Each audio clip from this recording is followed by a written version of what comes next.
नमस्कार, मैं हूं दिया और आप देख रहे हैं रिपोर्ट विद दिया। देश के लाखों छात्रों के लिए संसद से इस वक्त की सबसे बड़ी खबर सामने आई है।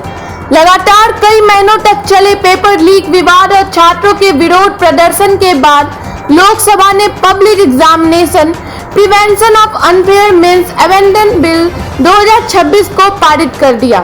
सरकार का कहना है कि अब परीक्षा में धांधली करने वालों और संगठित पेपर लीक माफिया पर पहले से कहीं ज्यादा सख्त कार्रवाई होगी।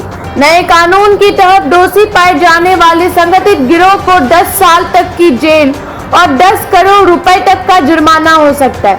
यही नहीं, व्यक्तिगत दोषियों पर भी 50 लाख रुपए के जुर्माने का प्रावधान रखा है।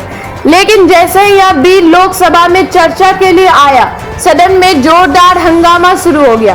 विपक्ष और सरकार के बीच इस मुद्दे पर तीखी बहस देखने को मिला। अब सवाल यह है, आखिर इस नए कानून में ऐसा क्या है जिसे सरकार परीक्षा व्यवस्था में बड़ा बदलाव बता रही है। आइए जानते हैं इसके 4 सबसे बड़े प्रावधान। सबसे पहला, अगर कोई संगठित गिरोह या पेपर लीक माफिया परीक्षा में धांधली करता हुआ पकड़ा जाता है तो उसके खिलाफ 10 साल तक की जेल और 10 करोड़ रुपए तक के जुर्माने की कार्रवाई है। दूसरा बड़ा बदलाव, अब हर राज्य और केंद्र शासित प्रदेश में पेपर लीक के मामले की सुनवाई के लिए विशेष फास्ट ट्रैक कोर्ट बनाए जाएंगे। इन अदालतों में ऐसे मामलों की सुनवाई तेजी से होगी ताकि वर्षों तक फैसला लंबित न रहे। तीसरा बड़ा बदलाव, नए कानून के अनुसार एफआईआर दर्ज होने के बाद जांच एजेंसियों को 2 महीनों के भीतर अपनी जांच पूरी करनी होगी। इसका उद्देश्य है दोषियों को जल्द से जल्द सजा मिल सके। और चौथा बड़ा बदलाव, अगर किसी परीक्षा एजेंसी, प्राइवेट कंपनी या परीक्षा केंद्र की लापरवाही या मिलीभगत सामने आई तो उस पर 5 करोड़ रुपए का जुर्माना लगाया जाएगा। साथ ही उसे 8 साल तक परीक्षा कराने से प्रतिबंधित भी किया जाएगा। लेकिन इस बिल को लेकर संसद में सियासी टकराव भी देखने को मिले।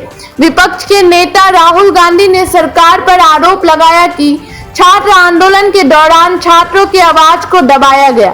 वहीं सरकार की ओर केंद्रीय मंत्री डॉक्टर जितेंद्र यादव और किरेन रिजिजू ने जवाब देते हुए कहा कि विपक्ष इतने गंभीर छात्र मुद्दे पर भी राजनीति कर रहे हैं। सरकार का कहना है कि यह कानून किसी राजनीतिक लाभ के लिए नहीं बल्कि देश के करोड़ों छात्रों के भविष्य को सुरक्षित करने के लिए लाया गया। वहीं शिक्षा मंत्री प्रहलाद जोशी ने कहा कि इस कानून से परीक्षा प्रणाली पर छात्रों का विश्वास और मजबूत होगा। हालांकि अब सबसे बड़ा सवाल है कि क्या सिर्फ सख्त कानून बना देने से पेपर लीक पूरी तरह रुक जाएगी या फिर सबसे ज्यादा जरूरी है कि इस कानून पर ईमानदारी और सख्ती से पालन भी किया जाए। आपकी इस पूरे मुद्दे में क्या राय है, हमें कमेंट में जरूर बताएं। अगर आपको हमारी यह रिपोर्ट पसंद आए तो वीडियो को लाइक करें, दोस्तों के साथ शेयर करें और ऐसे ही भरोसेमंद तथा तथ्य आधारित खबरों के लिए रिपोर्ट विद दिया को सब्सक्राइब करना ना भूलें। धन्यवाद, मैं हूं दिया, मिलते हैं अगली रिपोर्ट में। नमस्कार, जय हिंद।